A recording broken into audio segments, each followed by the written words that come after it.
I have spent the last 15 years of my life completing every single major Rockstar game, from Vice City to Red Dead Redemption 2, from Max Payne to LA Noire. And after finishing my most recent playthrough of Arthur Morgan's story, something hit me like a freight train. I sat there, controller in my hands, staring at the credits roll, and I realized something that goes way deeper than just storytelling. Wait, actually, let me think about this for a second. Rockstar Games has never, and I mean never, given any of their main protagonists a truly happy ending. Not one. And today, I'm going to tell you exactly why this isn't just a coincidence, but a deliberate psychological strategy that's been hooking players for over 2 decades. But first, let me prove to you that this pattern is real, because once you see it, you can't unsee it. Let's start with the obvious ones. Arthur Morgan dies of tuberculosis after a lifetime of violence catches up to him. John Marston, gunned down by the very government he tried to serve. Niko Bellic ends the game hollow, having achieved nothing but more death in his pursuit of the American dream. Okay, so this pattern isn't just in GTA and Red Dead. It's in every Rockstar narrative game. Max Payne loses his wife and baby daughter to junkies in a home invasion. In Max Payne 2, he loses another woman he loves. By Max Payne 3, he's a hopeless alcoholic, drowning in Brazilian favelas.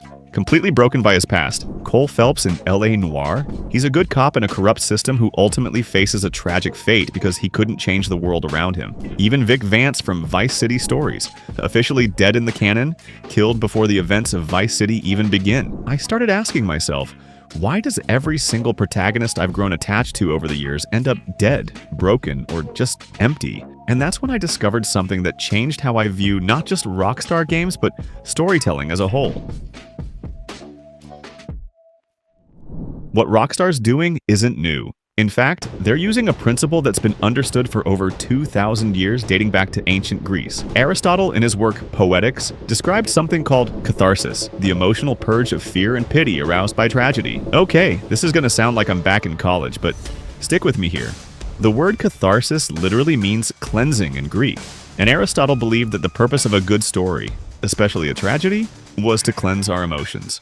He argued that witnessing tragic events in a controlled environment, like a player story, helps us process similar feelings brewing in our own heads. Rockstar has essentially created the perfect catharsis machines. They build these incredibly detailed worlds, make you fall in love with flawed but relatable characters, and then systematically break them down. And we keep coming back for more. But why does this work so well in video games specifically?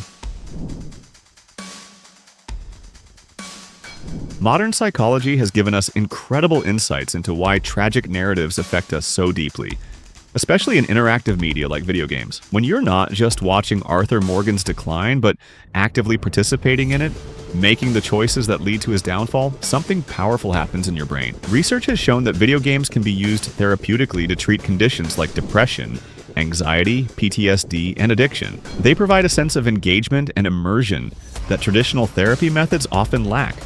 Rockstar isn't trying to heal you, though. They're giving you controlled doses of trauma. Think about it. In real life, if you lived the life of a criminal, the consequences would be devastating and irreversible. But in a Rockstar game, you get to experience all the weight of those consequences. The guilt, the loss, the inevitable downfall, without actually destroying your real life. It's like emotional inoculation. You're building up a tolerance to tragedy, learning from it, processing it, all while staying safe behind your controller. And look, I've noticed something about my own experience with these games. The ones that hit me the hardest, the ones I remember most vividly, are always the tragic endings. I can barely remember how Saints Row 4 ended, but I will never forget watching Arthur Morgan take his last breath on that mountain. Now, some modern psychologists argue that catharsis theory has been debunked, that acting out or witnessing negative emotions doesn't actually purge them. I think they're missing something crucial about how Rockstar uses this principle, though. Rockstar isn't just showing you random violence and expecting catharsis. They're crafting carefully designed moral journeys. Every tragedy in their games serves a purpose.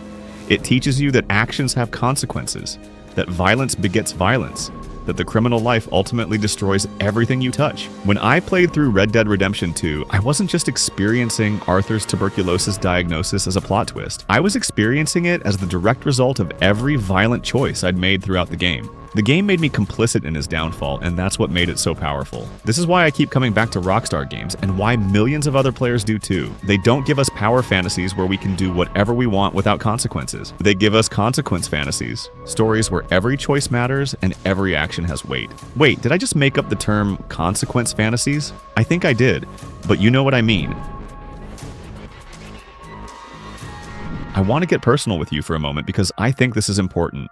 The ending of Red Dead Redemption 1 genuinely changed how I think about storytelling in games. I was so invested in John Marston's story, his redemption arc, his attempts to leave the outlaw life behind. When that barn door opened and I saw all those guns pointed at him, I felt something I'd never felt in a video game before. Actually, let me be honest. I literally threw my controller and it bounced off my coffee table, knocked over my drink, and landed right on my cat. Poor Whiskers was not happy.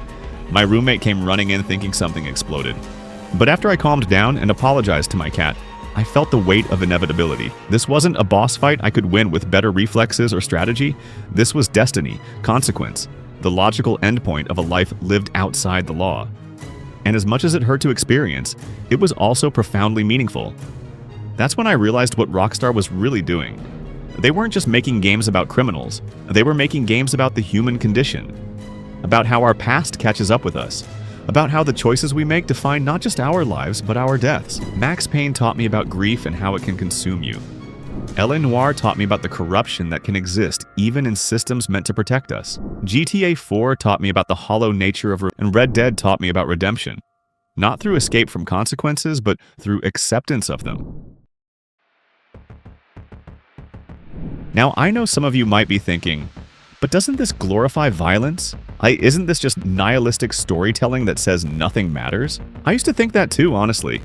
But after experiencing every one of these stories multiple times, I've come to believe the opposite is true.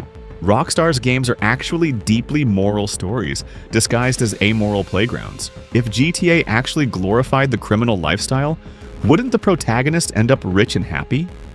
If Red Dead romanticized the outlaw life, wouldn't Arthur and John ride off into the sunset? Instead, these games consistently deliver the same message. Violence destroys everything it touches, including the person wielding it. The criminal life might seem appealing in the moment, but it's a path that leads nowhere good.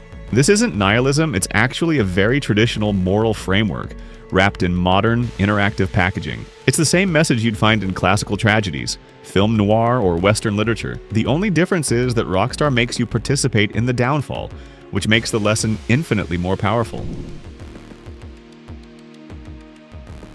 I think we need more stories like this, not fewer. In a world where most entertainment gives us consequence-free violence and instant gratification, Rockstar's approach is almost revolutionary. These games teach us empathy by making us live through the consequences of our actions.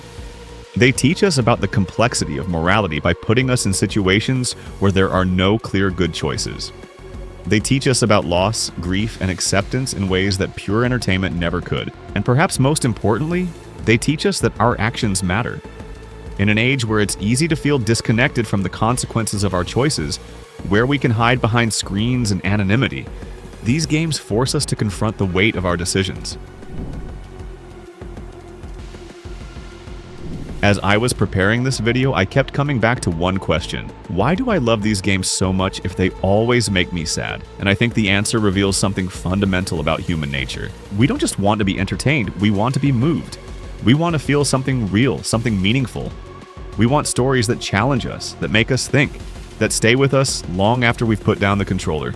I'm probably overthinking this, but I think Rockstar understands this better than almost any other game developer. They know that the most powerful stories aren't the ones with happy endings. They're the ones with necessary endings. Endings that feel earned, that feel true to the journey we've taken.